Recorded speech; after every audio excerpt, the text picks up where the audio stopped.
Ye to the ha, you stinky motherfuckers. What you guys saying? Welcome back to the pod. This week we got a man like Sir Hiss. Been trying to organise my guy to come around for a little while. Super gas we got him on. Absolutely jokes guy. Like when you think of Bristol, I mean when you think about the modern sort of grimy dubstep thing, he's gonna hate that because of what you'll realise in the episode. You think of Mr. Hiss. We had a great chat. Spoke about loads of stuff. Did you know he started DJing house music at house parties? Neither did I, but I do now. Told a lot of interesting stories about what Bristol used to be like. He played on the first ever SWU trial period they had in 2016, 2017, which was super interesting to learn about. And yeah, he's got a release out this Friday as well on his label No More Mailouts, so check that. Not much up front for me this time, apart from if you're listening to this on the day of the release or on the day after the release, then 13th of June, I'm doing a party at Crofters Rides in Bristol, Destination Euphoria, myself, back-to-back Longies, Godez, Pew2, and OKDJ and Freedom Andem. You better get down right now. I will see you there, and make sure to spam this shit wherever you're listening to it, because I know you're listening, so give this shit a like or a fucking 5 stars or whatever the fuck you call it. Okay, I'm going to let you get into it now. Save. Oh, actually, also, forgot one quick thing. The first 1.5 minutes, there is no video. So if you're watching the video version and you see no video, do not turn off because the video comes in about 1.5 minutes. So just be patient, okay? Okay, bye. Sorry. You're more than good. You've got to turn that down. Whoa, I'm clipping. Although I guess I'm going to be not really speaking from that close. I think, yeah, I mean, it is an MC mic. I always tell people that, but I always think that when people are sat really far away that it's not going to come through. How's it? It Always comes through anyway, so I wouldn't worry. Okay. You're all good, mate. We're not exactly the most high-tech operation here, as I'm sure you can probably tell, to be honest. Let me get that down, otherwise I'll keep staring at that. This as well needs to be tight. I think I tightened yours for you, so you should be all good. But unless it sort of starts flopping around, in which case, deal with it. Ladies and gentlemen, we're in now. We're live. Okay. Cold open. Welcome back to Chat and Breeze. This week, I have a very special guest. I always have very special guests, but this guest is even specialer. Wow. In whatever that means. I got Sir Hiss in the Chat and Breeze studio, ladies and gentlemen. Hello. Sir Hiss, what are you saying? I'm good. Yeah? Just sleepy guy at the moment. You're just saying you're feeling a bit sleepy. You're a workhorse, man. I'm a workhorse. I've been grinding for this shit. Come on. I've been on the shit since day. Bro. I'm on the shit like toilets, bro. You actually were just on my toilet, so... No, let's not talk about that. Okay, sorry. You know, I just realised I actually haven't started recording on the camera. Okay. 1 sec. What we'll do is do that. We'll recreate what we just recorded. No, we'll just do that, and then the first minute will be without visuals. Because that intro was so perfect. Yeah. There's no way we can recreate that majesty. Anyway, you were... I ruined it. You were talking about something, and it was going to be a nice segue into my opener. Yeah. But I'm just great podcasting, mate. Brilliant. Thank you, sir. That's what I do. That's what the people come to expect. You know what I mean? The only way that I do any research for any of these episodes is by scrolling down people's Instagrams. Mm-hmm.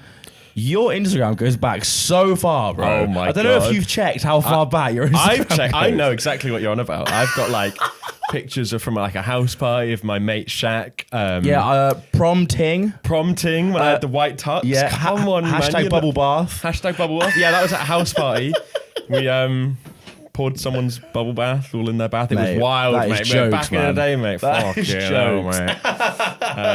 Yeah, it goes far back, but I don't really care. I think it's funny. I like that. Yeah. Loads of people will be like, fucking hell! I warned you about this chair, bro. Oh no, this is... Are you good? It's more comfortable nice. now. He's relaxing. Oh, Come yeah. on. Oh, no, I need to... Mate, please, need move to- that arm. Yeah, the table God. looks...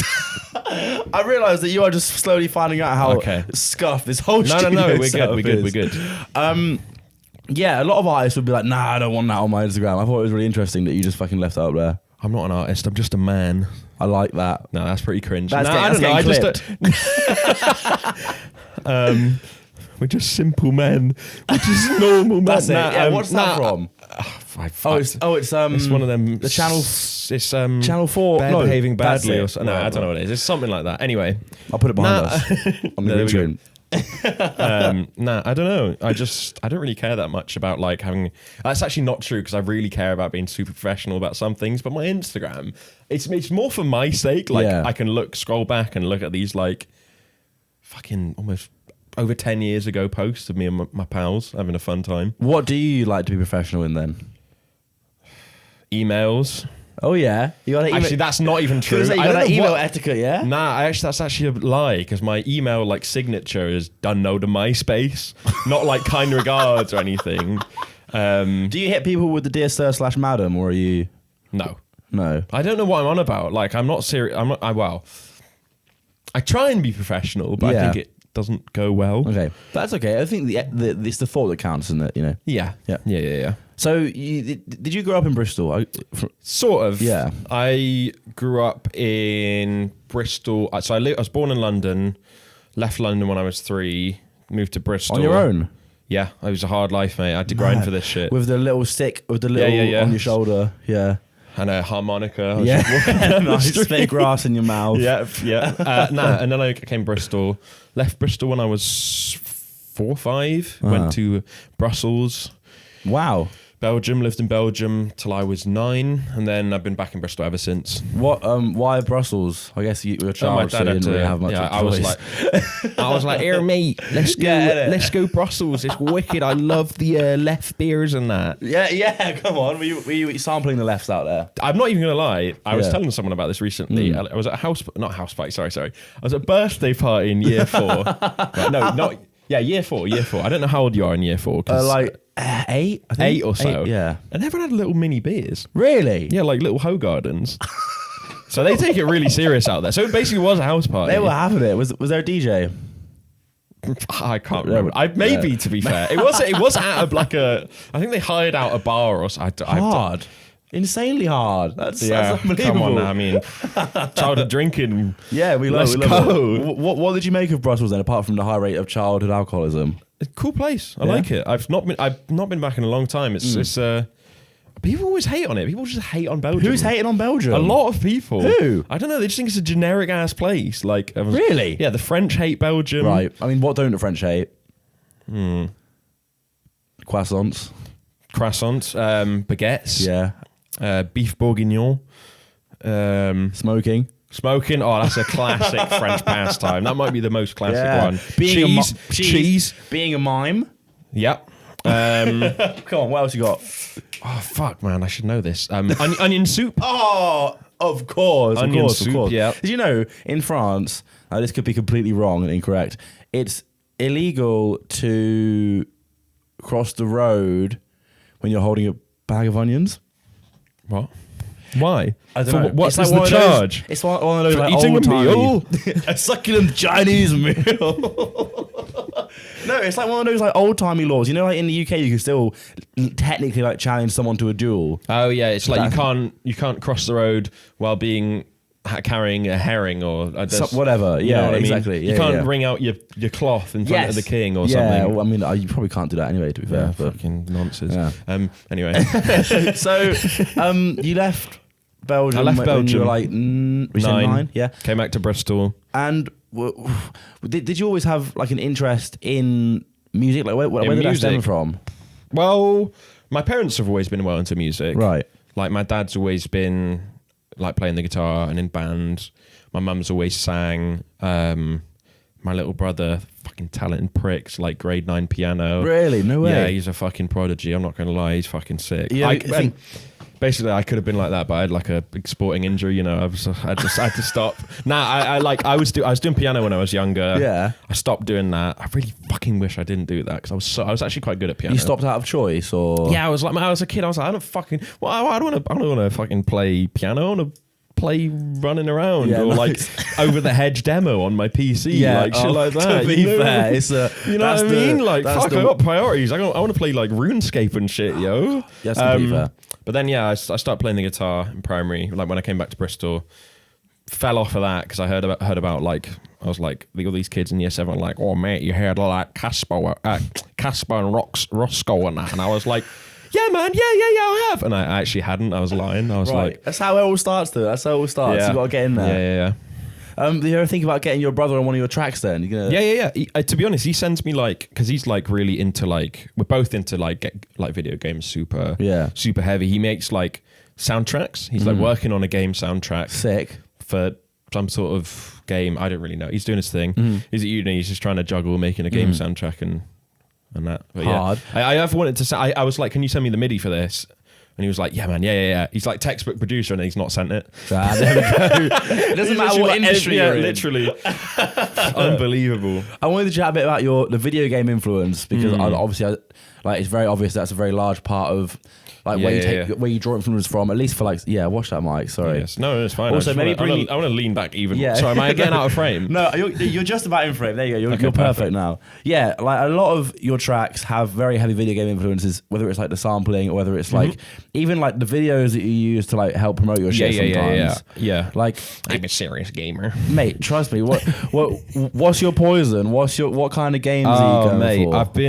I've been on and off playing Team Fortress 2 for about my god 13 years now. Fuck, bro.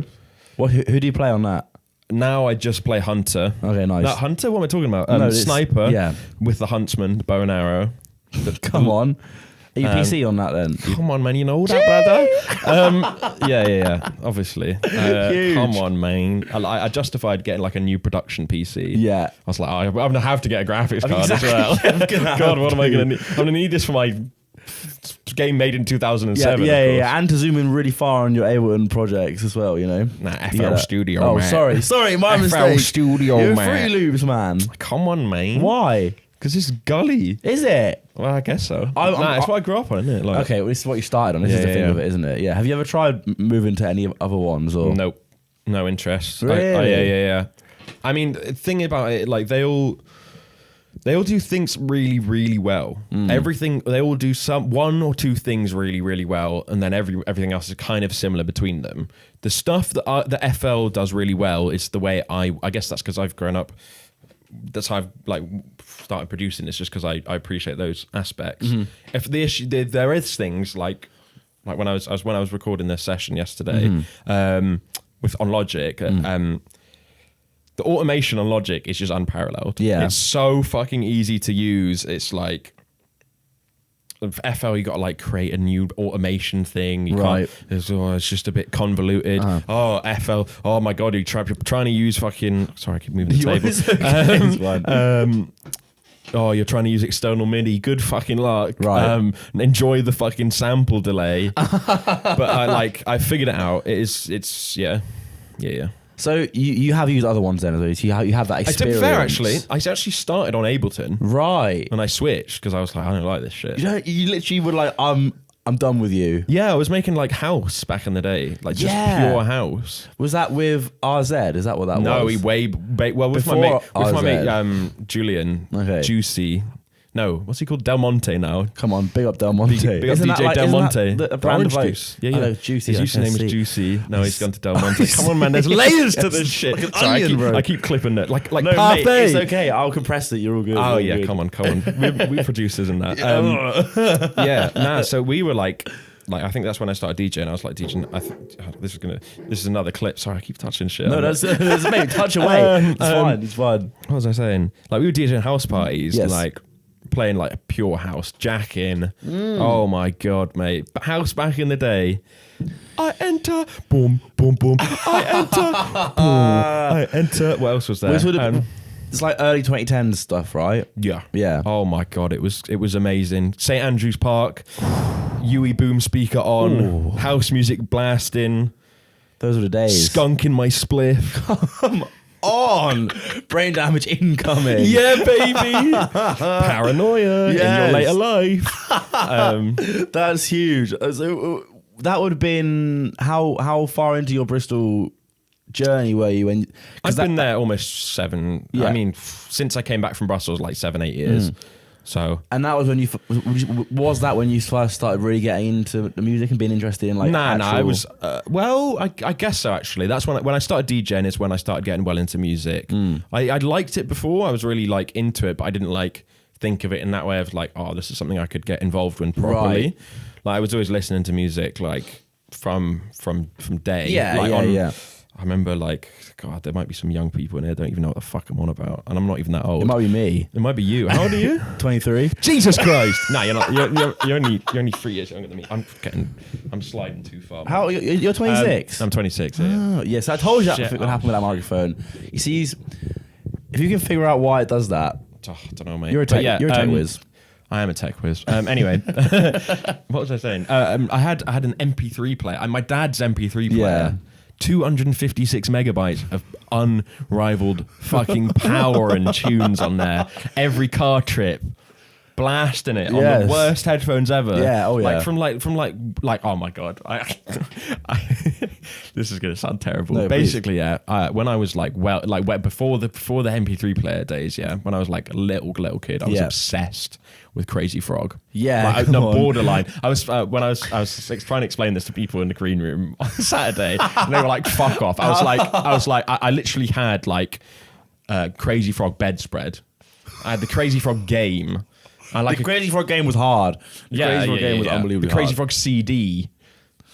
Like on every car journey, I'd be like, put on the Crazy Frog CD, put on the Crazy Frog CD. Mate, I was locked in. Mate, don't even, oh my God. And the funniest thing happened, I know, I said I was talking about in the green room. Yeah. We were just chilling. I was trying to explain this to someone. One of the like security or the bar staff just came in, heard what we were talking about, and then like dropped some major Crazy Frog lore about us. Because we were like, sorry, this is the weirdest tangent ever. No, They were like, where the fuck does Crazy Frog come from? And they were like, just happened to be walking past, like carrying pallets or whatever. They were like, well, actually, it came from The Annoying Thing. It was a YouTube video in about 2005, created by someone. And then the Crazy Frog creator actually stole it. And we were like, oh my God.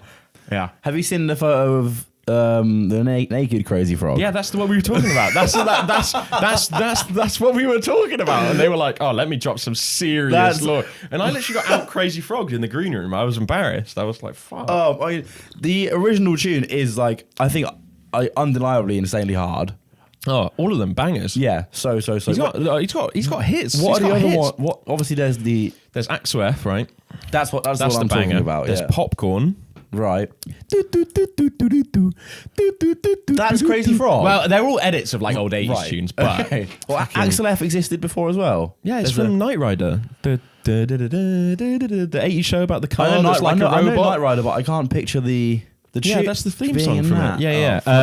See, I'm a little baby, mate. I can't remember the others. There's a couple other. He had some hits. I'm not gonna lie. I can't blame you for being a bit of a super fan. Come on, man. Was that your first? Bro, I was crazy about it. You were crazy. Come on. I still got it, baby. Yeah, come on. You know that, brother. God, the seat is getting... Mate, I'm so sorry. I need to get a new seat soon. No, it's all part of the setup. Every time someone comes in, this is the high quality content we get over here. Exactly, mate. Yeah, none of this polished. Yeah, exactly.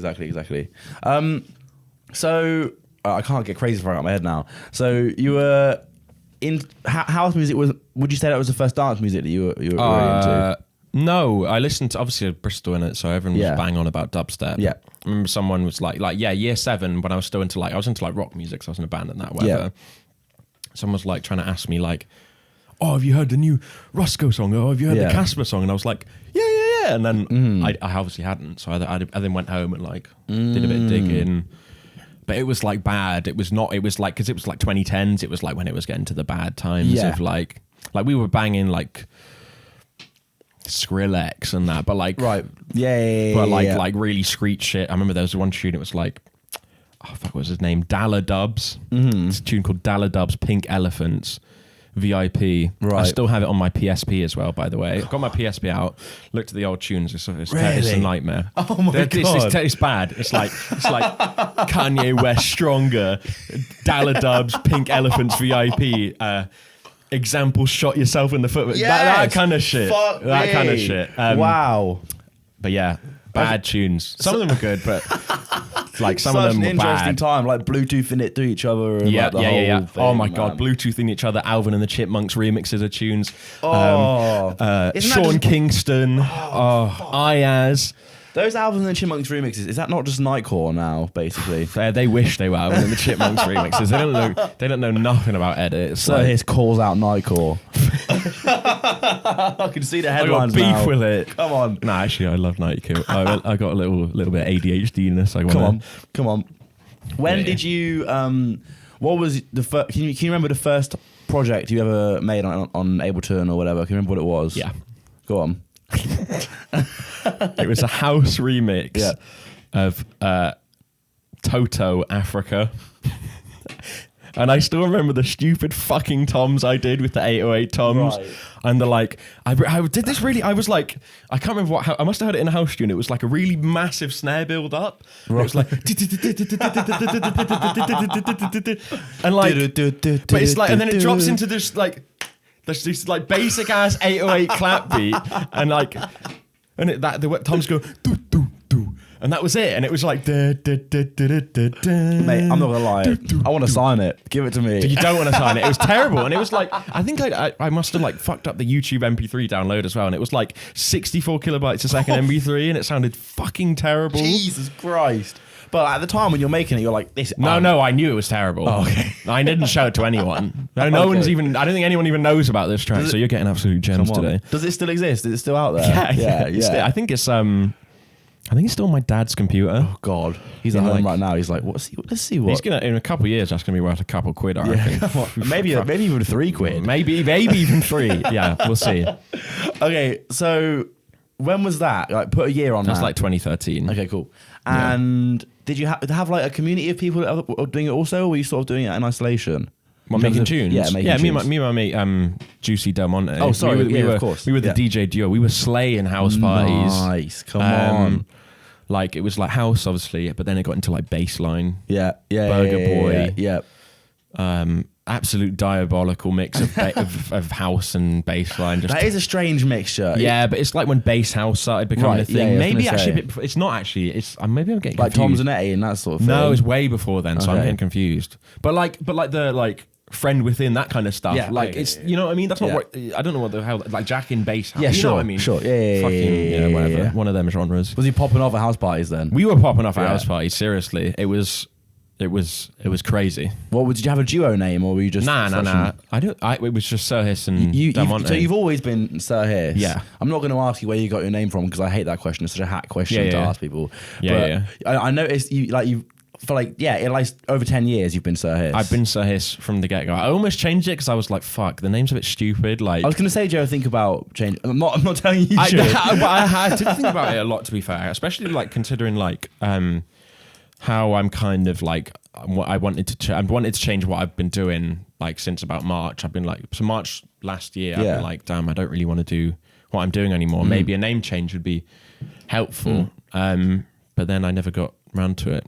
I was thinking of dropping the Sir as well and just becoming Hiss because I thought that like the Sir makes a bit cheese. I think Like Sir Hiss worked. I thought it worked really well for your like dubsteppy stuff. 'Cause it sounds like those sort of names. I don't know why in my head it just has those connotations, right? But yeah, no, it's a good point. The stuff you're doing now, I mean, yeah, you are having a bit of like a sound change currently, aren't you? But right? I think like I could either change my name and then lose like.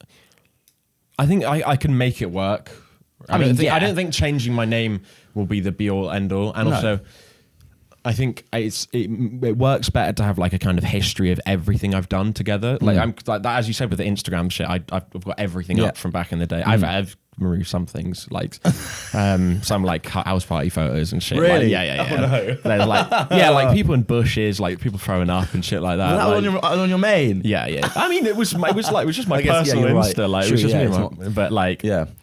There's always been Sir Hiss Bristol at that Insta. It was never like a no. It was actually I had a couple other ones before I got to. See, that's one of the things I'm sort of professional about, like Right. search engine optimization, all of that. Oh, fucking you're on boring that shit. SEO Come on, you know, grind, almighty brother.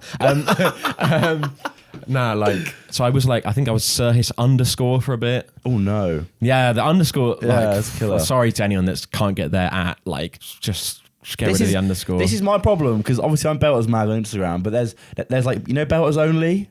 yeah. Yeah. When you search belters, they come up just above me. Those I'm bastards. slowly getting there, but like they've currently got a monopoly on that. And then there's another one that started up recently. It's called Belters as well. I feel like the sharks are circling, man. I don't know what to do. It's fucking tough out here.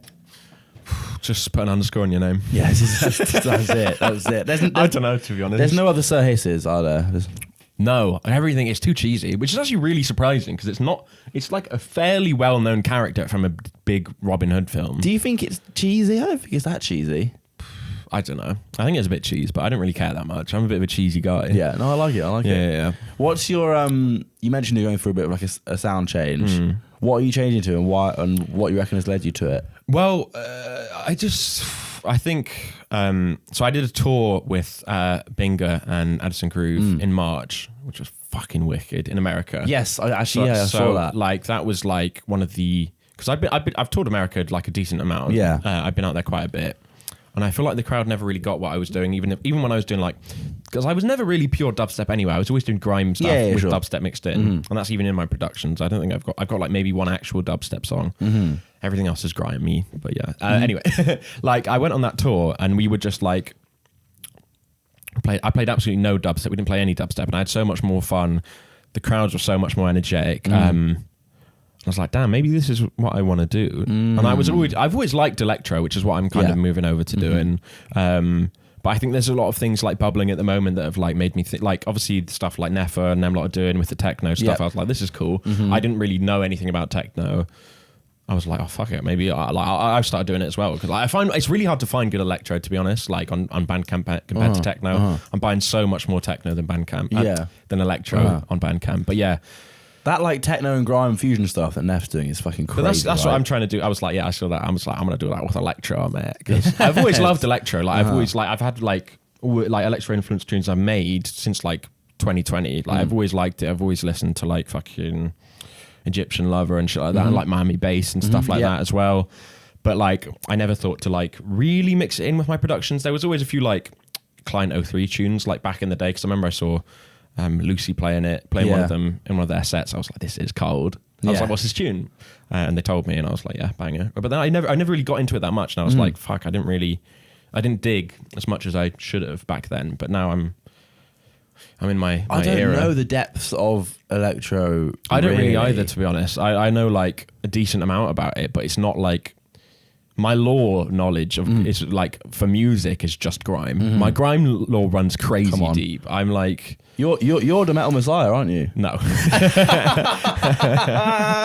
But that's been my pal for a long time. I remember when he had like 200 subscribers on YouTube, and I was just one of the people comment like, yeah, this is a sick tune, that and shit like that. Well, do you know him? Not really. I've never even met him before, but like that's the thing about like when grime was like really popular, and even when it started falling off in popularity, it was always like I sound so dumb saying this, but like there was like a shadow government group of people that in grime, like the Shadow Grime Council, that would like trade like old rare tunes and have like real deep knowledge about the scene. There was like I'll take Chamber 45, obviously Silver Drizzle, Off the Radar, The Metal Messiah, Bruv Blood Fam, Glacial. Oh god, I'm just trying to see if I can remember anyone else. And people just trade in tunes. Were they known as the Shadow Grime Council? No. I just thought that's a funny name. Sick. No. The Shadow Grime Council, yeah. The Grime as well. Who was there? The Grime Father. I think that was his name. That was like NSUS. Big up NSUS. That's one of the first people that helped me start producing grime. Seriously underrated producer. Okay, so did you find your way in with this Shadow Grime Council, or were you just sort of like observing it? No, I was actively engaging in it. Would you say you're a member of the Shadow Grime Council? I was a member, I guess. Okay. I mean, we were all trading tunes. Honorary. Not honorary. No? I was active. Okay. I mean, I didn't have an active front-facing thing. They were all posting on their YouTube channel. I kind of posted on my YouTube, but I never really got to it because I was mostly producing. Yeah. And I think they're not. Chamber 45 is a producer, Ensors is a producer, but. I was active on like forums and shit. Like Grime Forum was where like I got a lot of my like early info about, because back in the day, like before, like kind of at the stage where grime was becoming popular again, there wasn't really any information about how to produce it, or like I mean, it's always such an experimental genre to produce there's not really going to be that much info about it. But now there is fucking loads of all these, Of course. all these fucking all these mugs now thinking These fucking thinking they're idiots, hard, mate. producing grime. Back in my day, we didn't have any guides. This is like with like communities and stuff. There's like fucking forums and shit. It's crazy. Like, it feels like even though there's more, like we're more connected now, it feels like there was maybe more communities, like a stronger community online then. I mean, there's still like I think that what's happened now is there's like Discords are the main one. Forums have completely died because there's no real need for them when you have Discords. Discords are the only real, I think, music communities there still are. Is that still popping though? Because I had Business Techno Institute on my last episode, and he said the Discord is actually popping. I mean, it's I was already on Discord because it's just a gaming thing. Yeah, of course. That's all I thought it was really. But like there's some like even for like really like weird stuff. There's like niche servers. That's crazy. Like there's some that are really active, some that are like really specific. There's label ones which never like pop off that much because like it's weird. Like because I was like, should I start a label Discord? But like that's not really it's not like an advertising medium at all. Yeah. Like I understand people like NTS has one which is really good. People can live chat. Yeah. Share whatever they're feeling, whatever. Yeah. Or like, but mostly if it's like tied to a label or an artist, I think it's really hard to people don't go on Discord to see your updates or hear about the label. They go online to like chat shit with people they know. Like you become friends with someone if you're in a Discord long enough for them. Like you're on 2 years chatting shit about fucking hating a certain genre or what this DJ's done. You'll become pals with people. So it's like kind of, but it's stranger because for like the NTS one, for example, right? Even though it's not like a direct sort of promotions tool, right? That the use of that and the community it's built lends itself to it self-promotion in that sense, right? Yeah. But I think the NTS one's a good example because it's not like, because it's such you have to have a wide audience. If you've just got like a label or a person like NTS, the people in there's a bunch of like I don't even go in there at all. You're an admin. No, I literally never like go in there apart from like to share my links occasionally to be like spam up the team, do my own promotion because there's loads of people in there. But yeah, like there's loads of like I kind of lost my train of thought to be honest. There's loads of different communities, right? I heard Fred again's got a mental one. Apparently Fred again's got a fucking massive one. I don't know. Frederick, whatever. Frederick Agenithan, I'm pretty sure. Yes. This is his full name. Yeah. Okay, we glossed over RZ. I wanted to touch on RZ. That was RZ. my radio How dare I? beginnings. That was, Come on, man. There's levels to this. I'm surprised you know that as well. That's no one's ever like pick up RZ. Big up. It's all on the Instagram, mate. It's all on the Instagram. It is. Big up Del Monte. Big up HWBUK. Big up O to the Z, aka Osmosis. So it's L to the Z, but it's RZ. No. O to the Z. O to the Z. O to the Z. No. That was just one of the guys in there. I see. So it was RZFM, right? We had So there was. What the fuck was it called? We had a radio show on this online thing called Mixler, which is so... I don't know if you remember it. It was like you could broadcast for like 30 minutes or an hour for free. Online radio. Okay. It was sick. We used to do our radio show a lot, all the time. It was like really sporadic because obviously we just kids or whatever. Like when we were like 16 to 18 or maybe a bit younger, 15 to... I don't know. Yeah. But like, and it was just like me and my mates playing tunes and like our mates locking in kind of thing.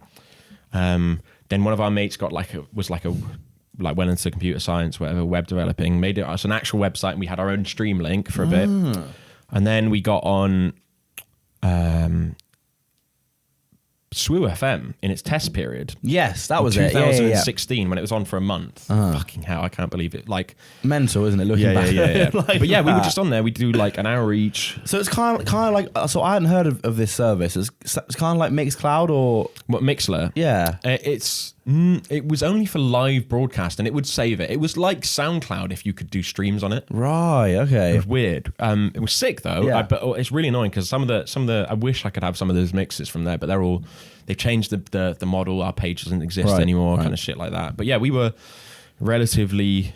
We were doing shows. We did one show at Cozy's. We like put on our own night.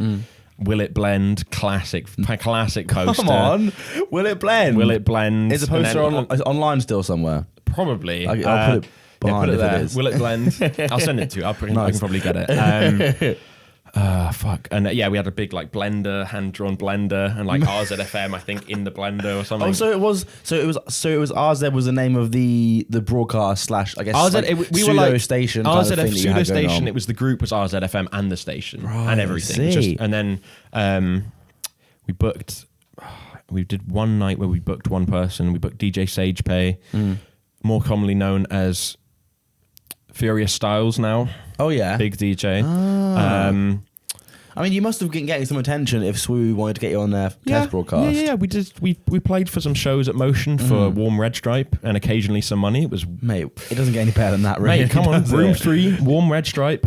Let's go. Now we're talking. Yeah, come on. What was that like in the 2016-ish sort of days of Swoo when it was first sort of testing out? It was cool. Where was it based? It was right by was it on Stowe? It was on Union Street.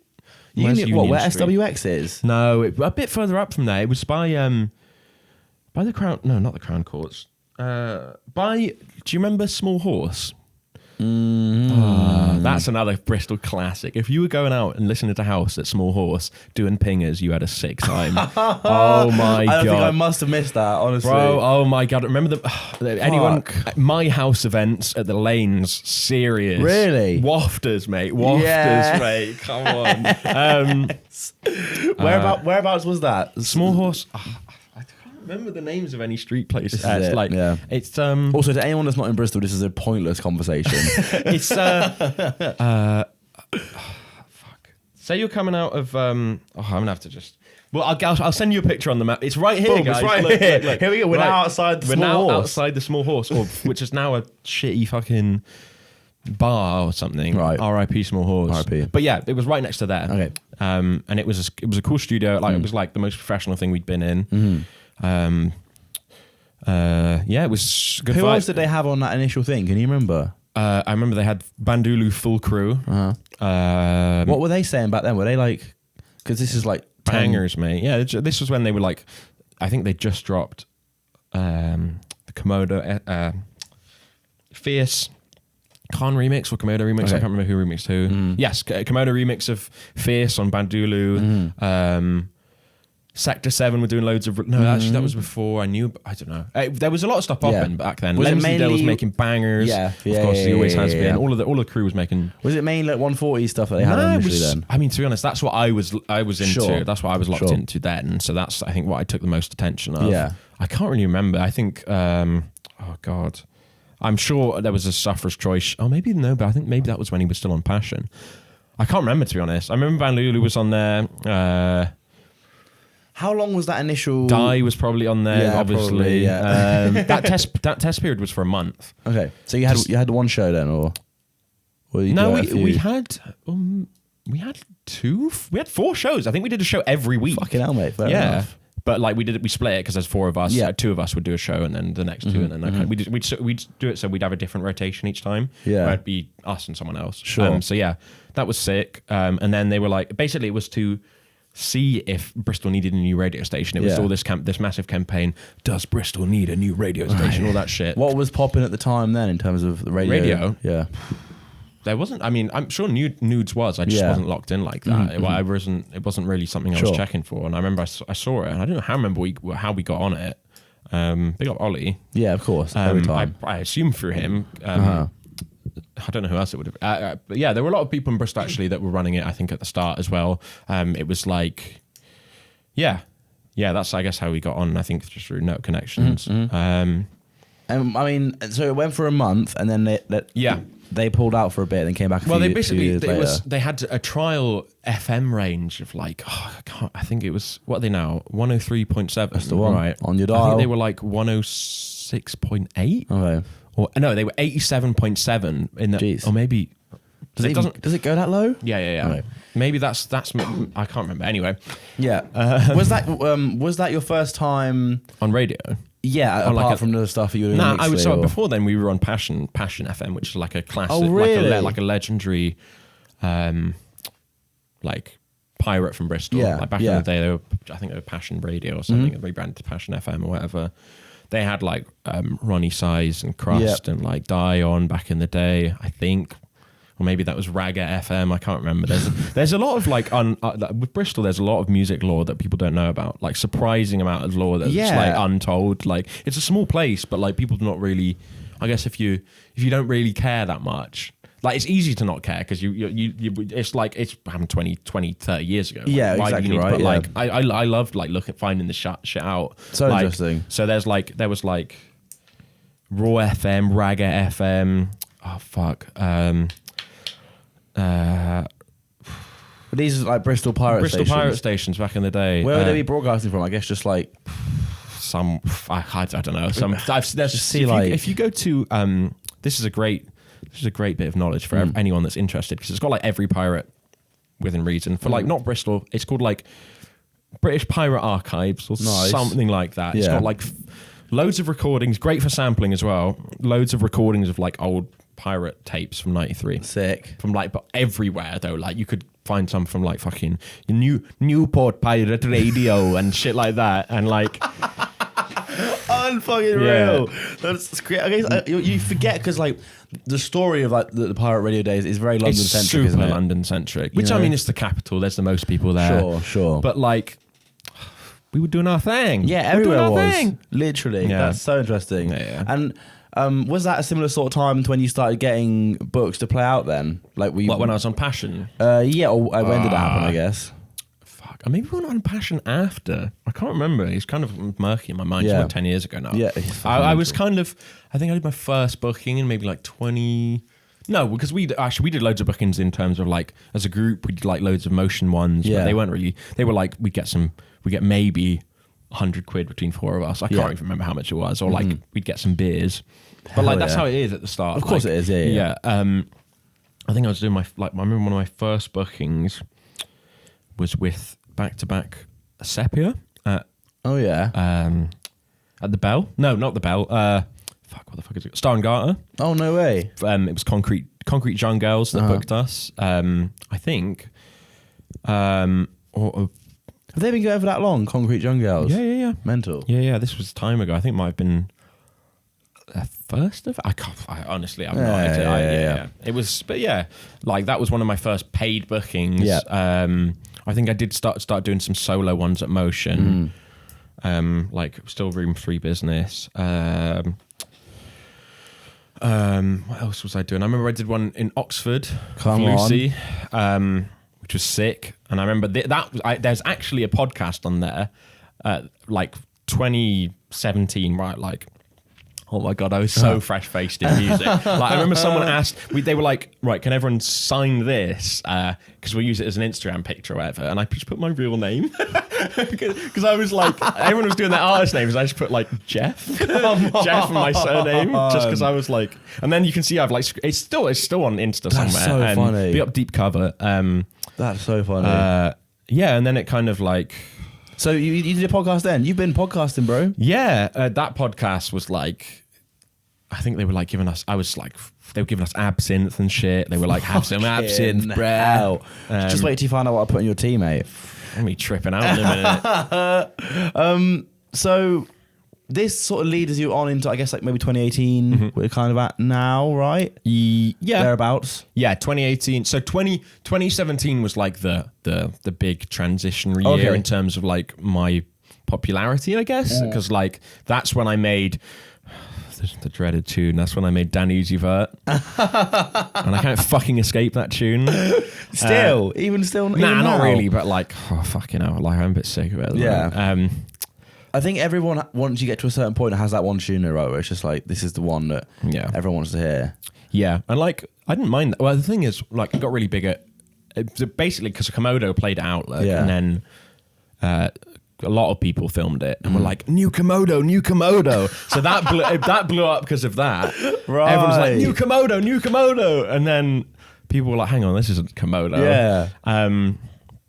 But yeah, and then after that, I like started getting more shows. I got signed to a booking agency, and then I was playing a lot of shows in 2018, like fucking a lot. Really? Yeah, I was doing like, well, I mean, not a lot comparatively to some people. I was doing like, from doing like Room 3s at Motion, and I was doing like 6 shows a month sometimes. Right. Like, it was so busy. it came quick then. It sort of just came out. Yeah, what was I think nowhere? that tune kind of like really made a lot of Right, things pop. so But just- I was dropping bangers. Yeah, though. Apart from that sure. one, that's Left, the only right, one. and centre, That's my only guy. the only one people know. Right. But yeah, yeah.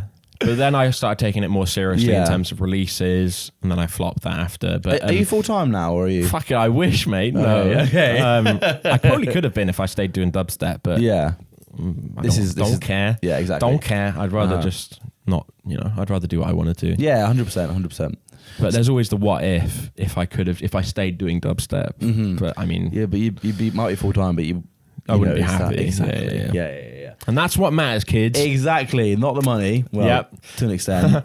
Anyway, so how long did that period of like pretty intense sounding gigging, like was that like I think that was most like of a the year. Yeah. It was like a year, and then 2019 it sort of tapered off, but was still good. Like, I think I just slacked with releases, and then COVID hit, and then Yeah. obviously But that when COVID hit was around the same time that you started the label, though, right? I started the label technically in 2018. Really? The first release the wasn't. first release was 2019, but Yeah. like Was I that came up. Tehran? Was that 2019? Yes. That was the first release. Yeah. No Mail. No, that wasn't the first release. It was Was it actually not? no. It was the tune called with M's called. Oh. Oh God, what is it called? Bars 001, Nice. which was a short-lived series because I've not done anything else. Is there not a Bars 002? No. I was like, yeah, this is going to be the MC focus series, lads. And then, like with so many of my projects, like if you look back on my SoundCloud, I've got like, when I used to post really actively on SoundCloud, I would be like, part 1 of the MPC EP, part 1 of the this EP. And I'd never, like, because I could never like get my mindset to actually like make other tunes that would fit. And I'd be like, I want to make something else. So then I'd always have like starters for the next EP. Exactly. Shit like that. Starting a new project is so much more exciting than continuing one that already exists, right? Like I had so many like ideas about what I would want to do for a release. I'd make one tune, I'd be like, yeah, sick. And then I'd never want to do anything this like is it. it. This is me now. Yeah. Yeah. Why did you start your own label? Because, well, my initial thinking about it was I'm sending a lot of music out and it's not getting signed, but I didn't really know what the fuck I was doing in terms of getting music signed. Yeah. Like I would just send tunes to DJs. Yeah. I was quite bad on comms. I mean, admittedly, I had no fucking idea what I was doing. Like, I'd just send tunes out to DJs. People would occasionally play them, but people with labels would never be like, yeah, sick, we want to sign that. Admittedly, I don't know if I was ever making anything that would have like, because at that point I was sending a lot of stuff heavily to dubstep DJs with a bit of grime DJs as well. And the stuff I was sending to them, they liked, but it's obviously not, it was just grime stuff. Yeah. And this is when grime started kind of falling off in terms of like popularity and in terms of events and stuff like that, labels, Yeah. RIP Boxed. I was chatting to someone about this recently the other day as well. There's not really that many like sort of grime focused, sort of dubstep focused sort of things in Bristol. I mean, obviously you have I feel like dubstep ones there still kind of is, but like I feel like they're both kind of super becoming. I mean, I don't know. I think everything's in a bit of a weird state. If it's not speed garage or trance or hard house or drum and bass, obviously people don't really care that. I mean, that's not true. Obviously, people care, but like in terms of, especially in Bristol, I think because it's so student focused, not focused, but like a lot of the punters are students, which is fine. But like I think students don't have that great taste sometimes. It's a difficult like clubbing economy here. There is I find that with promoting almost like I was chatting to someone from France recently who was wanting to do a co-promote with me down here when he comes down. And he was like, oh yeah, do you reckon we could do something like sort of middle of August? And I was like, I don't know, like do you know what I mean? No. Just like, you can't really do that in Bristol over the summer just because of like the amount of students that just disappear. Like, is it like that in other places? Like in London, it's got to be different to that. I feel like, I mean, I hardly ever play in London. I never get to play in London. Like, but I think it's more like, because there's so many people that like music move to London. So there's always an actual good ecosystem of fans for kind of whatever you're doing in London. Yeah. Whereas Bristol is like, also like, because you know how like geographically Leeds, Sheffield, like all the, like they're kind of comparatively, there's fucking nothing by Bristol. There's Cardiff. There's not really a scene at all in Cardiff. I'm sure there's definitely people doing a thing in Cardiff. Oi, you. Are you from Cardiff? No. Oh. Fuck no. Oh, would you? There we go. Oh, yeah. But like, yeah, like there's fuck all really around Bristol in terms of, obviously big up you if you're around Bristol and you're doing anything. Yeah. I don't mean this disrespectfully. The Plymouth Massive, bro. But in terms of like, I mean, London doesn't need anything by it, but it still has like, it's got like Brighton's relatively close to London. It's easy to get to Brighton from London. And it's fucking London. It's London. Like, they don't need anything. Yeah. Up north, they got like kind of it's all unity. together, you're all, right, yeah. Do you think that helps or hinders Bristol though? Because it makes it almost like stand out more, but then also like I think it definitely does not help at all. Yeah. I think Bristol's quite hard. Like people like look at Bristol as like an idyllic music place, which it is. Don't get me wrong. Yeah. In terms of creativity, passion for music, but in terms of potential for success, I think that's why you see a lot of people leaving Bristol. Like, why would you stay here when it's 5 times harder to kind of make it? Go full time. You think that's the case? I think it's definitely a lot harder to make it in Bristol. You just have less opportunity to mingle with like-minded people, which is ultimately it's all about it's all about who you know. Go on, guess say it. It's not about who you know; it's who you blow. That's not what I was thinking. Anyway, that's also getting clipped. My God, sir, you're giving me a treat. No, but like, don't clip that out of context, mate. That's what we do here. Don't you can clip that's that out what of we context. do here. You were saying something about it's harder to sort of get a leg up in Bristol. I think that also the problem is that it's not really that much in terms of like industry here as well. There's no industry, very really. grassroots. There's no industry. I mean, there is like there's one big club which is Motion. There's kind of I think 1 or 2 coming in the works. There's it's weird club infrastructure. There's always clubs closing down. Yep. Loads of promoters because there's an influx of students with like there's so many fucking promoters. With their student loan, basically unlimited money to just throw at the wall, not really creating a scene, just like booking what's popular Booking for the same year. 5 DJs, making a bit of money, getting like, yo, I'm getting mad pussy because of my nights and that G, you know that, like. I'm gonna clip all of these, man. This is gonna be great. But like, I don't know. In terms of like building a positive music scene, I think it's quite hard for. Yeah. Like, there's loads of. I think also it's quite like there's loads of pockets of like groups, and I think it's like it's hard for like because there's not less opportunity. I think people are more driven to do what they're doing. Yeah. There's less. I don't know if that's true, actually. I feel like people, maybe I'm just antisocial. I feel like people, which seems weird because I imagine London, like people say London's all this like, oh, rat race, but I feel like people like, because there's so many people that like, if you like something really obscure in London, there's probably like fucking 5 million other people that like it as well or something. 100%. If you like, I don't know, I've lost my train of thought. Why did you start the label? Why did I start the label? And yes, that's where we were. That's about 5-10 minutes ago. So initially, this is oh my God, my tangents are crazy. No, it's fine. I thought I was doing it because people weren't releasing my music. Yeah.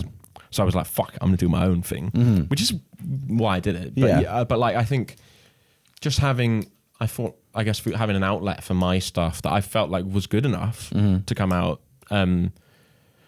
Was a good idea. Yeah. And I liked the idea of having a label, which is kind of like, my label has been the most sporadic, like in terms of releases and actually taking it super seriously. Like, but yeah, that's why I started it, I guess. What's the difference between, I guess, if that's your reason for starting, what would have been the difference for you just doing self-releases? I don't know. I guess so. It could be like I could have other people. Yeah, because you have brought people on now, right? Obviously, the first couple. First, it was me and M's first release, right, course, and then a couple from me. I think a lot from me until like 20. I've got the one.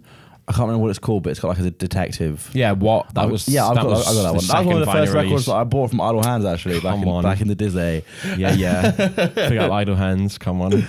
Fucking yeah, peak about that. Gee, this is the same thing what you're saying about Bristol, right? It's all like the closures. It's all like the I mean, but also I don't know if it was sustainable for them to have an actual store because there's only so like it's really weird with like heads in Bristol. There's a lot of them, but like there's been some really headsy nights I come to with like sick DJs, and there's like no one there. But like I know certain other DJs playing certain kind of edits of really popular tunes are getting crazy amounts of... Name and shame. No. You're not getting that clip. Oh, fuck. I don't need to start any beef. You know who you are. No, no, you're completely right. What is that though? Because Bristol is a very heady place, I think. Yeah. In terms of like, there's a real like cult music following here, right? People like the obscure stuff and they get really sort of into it, right? Yeah. But yeah, maybe those people just like they prefer to enjoy that in their own space. Yeah, I don't know. It's just weird. Like some of the people I've seen, like, are like, oh my god, these are like the best DJs ever playing the best music of all time, real trap shit. But like, there's fucking no one there. I'm like, what's going on? Yeah, where is everyone? Like, I thought Bristol's a heady place. Why is there? Why am I and why can I go like this and hear it on the other side of the room? Yeah, you know what I mean. Like, and I feel terrible because like the promoters are like putting these fucking sick nights on. And there's no one there. It's just fucking weird. And that's always happened in Bristol. There's always been like, I don't think that's a new thing. I always think about this in terms of how COVID has affected, obviously that affected clubbing as a massive, but more so how's it affected like the mentality of younger music fans who didn't have the opportunity to go clubbing. So say you start uni in like 2022, like, when do you start? I don't know, like September, whatever. You've had like maybe like you've gone out like 2-3 months from September to I don't know, like 6 months, whatever. Yeah. Then restrictions hit, and you've not gone out for 3 years. Then, yeah. Say you've started uni in 2021, you've not gone out for 2 years. You've not grown up with that kind of club experience that so many uni students had. Yes. And I think we're kind of getting back to that because we're kind of people that started uni like 2 years ago. Because there's now been like 3 years since. Yeah. But like, I think it did really affect things for a bit, and that's why the club landscape was quiet because it was just like people hadn't grown up experiencing that kind of shit. Do you see that changing them back, or? That's been my hypothesis. Yeah. Ooh, all right, sir. Maybe. I mean, clubs have started to feel more live as time's gone on. So maybe it has been happening, but I don't know. Maybe not. Have you done any events with the label? No. I've never. Apart from the stuff with the RZ guys, I've never done any events. Is this something you want to get into? Not really. Events seem like. I mean, I'd love to put on parties, but like, I want to get to the label basically because I'm working on so much music. I've kind of had to put the label in the back seat. It's coming. Actually, that's not even true because we got a release coming on Friday. Yeah, this Friday. Yeah, come on. Edit this for Wednesday, This please. will be out on Wednesday. Yeah. Okay. But it had like admittedly, the last release I did was on my label. But like in terms of, I've been working on a lot of music for other stuff.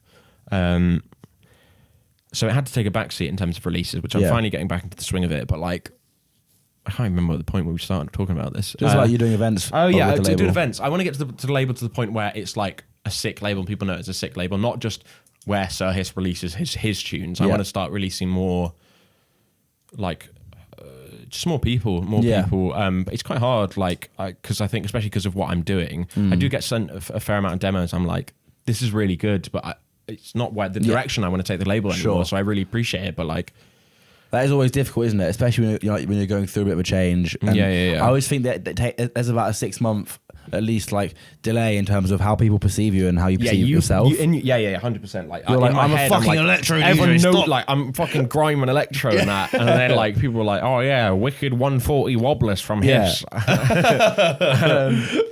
But yeah, I'm trying to like release like just with like-minded people, like people I know well. People I could just like chat shit with in the pub, but also like I'm trying to open it up in terms of like doing stuff with more international people. I did try and I mean, it's obviously gonna have a massive Bristol focus because I want to put people on from here, which is still going to be one of the main things, but I want to kind of do that, putting on a focus on people from all over.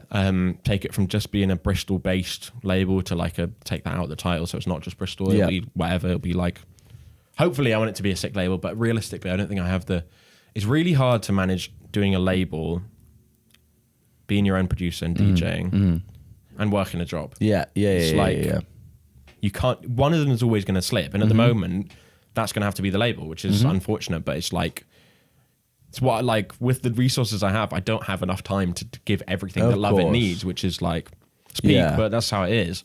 But I do want to start like I've got like obviously release coming on Friday, bang with Scylla. Come on. And then I've got one more release planned, 2 more releases technically. One of them I need to rethink because it's like rebrand, so it's kind of like Sure. dubstep-ish. More, it's grimy dubstep-y, but like I need to do like an electro tune that fits on there, and then it will Tie it together. Then I can release that, and that'll be the next full press, which I'm fucking scared about doing because I haven't released a 12-inch in a long time, and the market, the vinyl market's changed so much. I heard since it's improved since COVID and such. But I think it's still, especially for like that kind of music, it's like in terms of like the demand for it. Yeah. Yeah. I think it depends. Like, I think if you're doing like a hard house tune, that'll slap. Like that'll go. I mean, it all depends where you're releasing it, how you're doing it, that kind of thing, of course. But I'm like, terrified of vinyl. I've never even looked into fucking putting anything out. And on it's wax. expensive. It's really expensive. It's gotten a lot more expensive due to the like obviously Brexit fucking everything up for everyone. I think warehouse closures. So it's just like it's a much bigger risk. To just have like, and I've done some fucking stupid risks on the label that have not paid off. Yeah, really fucking stupid. Yeah, go on. I was really naive about like a lot of things, like because like when I first did the vinyl release on my label, it was 500 press, and it sold out sold out in like an hour or something. Really, that's insane. Maybe that was done easy, but it sold out very. No. I'm getting confused. It was like under a week or so, maybe. That's still insane for a 500 press. That's crazy. But that was like 2018. Vinyl was like popping. Yeah. Popping. But I don't know if but then hardly any labels that could do a 500 press in terms of like the underground. Yeah, that does seem like a lot now. Yeah, it is a lot now. I think if I ever end up making this electro tune for this 4-tracker, I'll do 200 or 300. Depends. I'll have to actually assess. I might put like a poll out. Would you buy my vinyl, please? Something like that. But nice. But yeah, I got 100 t-shirts printed. I was like, if I can sell 500 vinyl, why can I not sell 100 t-shirts? Yeah. And it turns out it's a lot harder to sell t-shirts that kind of have no intrinsic like love, right? Like music does. Yeah. Like it's that you don't. Oh my god, that t-shirt. Oh my god, I just felt that t-shirt in my soul. You know what I mean? Yeah. You don't get that. I mean, I guess some people do, but like for the music masses, it's just a t-shirt at the end of the day. So they didn't sell very well, and that was like a fucking lot of money to get. Oh, can I have a t-shirt then? They're all at my parents' house. I need to count them up, and I need to. To be fair, I'm gonna start flogging them for really cheap at some flash point. sale, bro. Yeah, Coming just soon. get rid of them. And then I did I did the lathe cut vinyl. Fuck, I can't remember if I got 100 of them printed as well. I think I might have got 50 of them. Okay. No, I think I got 100 of them, which was. No, I got 50. But that's a lot of lathe cuts. Lathe cuts are a lot more expensive. Usually short run, aren't they? A short run, but 50 is a lot. Like. I saw what EC2A were doing. And I was like, I could easily do that, mate. No worries. And it turns out it's quite a lot harder to shift 50 like 30 quid lathes or however much they were. Yeah. In COVID times when people have got no fucking money during the cost of living crisis. So I've not done that anymore. But yeah. That's so funny. What are your hopes for the future then? Because we're at an hour now, mate. So we can land this puppy. I don't know. What in terms of what? In terms of the label. Label. Where would you like to see yourself in? I'd like to be full time. I know that's a dumb goal because you're supposed to do music for the love of it. Yeah. But I want to go back to the point where I was playing a lot of shows. That's the main thing I want to do because obviously that's the main thing I enjoy. I love producing as well, actually, but I feel like that's another thing. To go back to COVID quickly. In COVID, I didn't make any music because I had no drive. I had no output for it. I couldn't play it in the clubs. I couldn't hear music in the clubs. Nothing. So I didn't make music for like 3 years or so. It's mental. But like I need to hear stuff out, I think, to really appreciate it. So, but yeah, I want to be able to do more shows, doing more tours, just label doing well. Kind of, I would like to. I don't know, maybe like try get someone involved with the label so it's less work for me. I think this sometimes. I think like, what about bringing someone on just for half a day a week just to like, do you know what I mean? Just like admin shit. Admin do you know what I mean? But then, like, I mean, I'd have to get someone that wants to do it for the love, not the money, because labels ain't making. This is it though, isn't it? It's like, you want to go full time. How like realistically, the only way you can do that is by getting like booked a shit load, right? Fucking loads of bookings. You can't really make it unless you get like a tune that blows up, but that's like fucking. You can't just bet on that. It's like flipping a coin. Yeah. You can post however many TikToks you want, but if they don't blow up... Are you on TikTok? Yeah. Are you? Yeah. Are you dancing in your living room to your latest banger? Oh, yeah. Hey, guys, I got a new one for you here. Yes. So, did I just make the song of the summer? One of them. Get ready for me before I go. Get ready play for in me. I think Norway. it's get ready with me. Not I'll get get ready. ready. Oh, yeah. Or get ready for me. See, I'm not that deep on that. That Sounds like a threat. I've only got. My TikTok's just brain rot, and like, I don't really post it. I tried to I was like, I'm gonna make like 100 videos so I can just drip feed them every day and then blow up. And it's just long to post. I've just given up. Content, baby. Content is Fuck king. it, mate. Yeah. With all this hour-long chat will be a little 20-second bit of content by Wednesday. So you're welcome. Content kings. Let's go. Sir Hiss, where can people find you? At Sir Hiss Bristol on every... Without an underscore. With no underscore. At Sir Hiss Bristol on every digital format. MySpace. He's still on MySpace. Bebo. BBM. Club Add Penguin? my pin. Club Penguin. Funny story before we go. Yeah. Club Penguin. I was one of the foremost... Actually, that's not even true. I had a lot of gold. I found a way to actually physically hack gold into the game. You were about to lie about a Club Penguin flex just then. No, I wasn't I was about to say I was the foremost Club Penguin hacker, but that's not true at all. Yeah. But I hacked Club Penguin and I had a sizable amount of gold. Like I'm talking like 2 million gold on Club Penguin. God. But I was never I never had membership, so I couldn't spend it. anything. But I was just balling. But no, I was a secret baller on Club Penguin. Walking around with like your... With my puffles. With your red puffle. Yeah. Because you couldn't get any other colours, right? No, you get blue. You get light blue. Sorry, my mistake. I had one red, one blue. Still And remember their everyone names. know your bank account was fucking chiefing. Bro, I was balling. When there was free stuff to purchase, I was buying 2. Oh my God. Sir Hiss, thank you very much, sir. Thank you for having me, guys. Thanks, guys. Nah, big up, man. Thanks for having me. Nice one. Yeah. Wow, congratulations. You've made it to the end of another episode of Chatting Breeze. Wasn't that an absolute riot?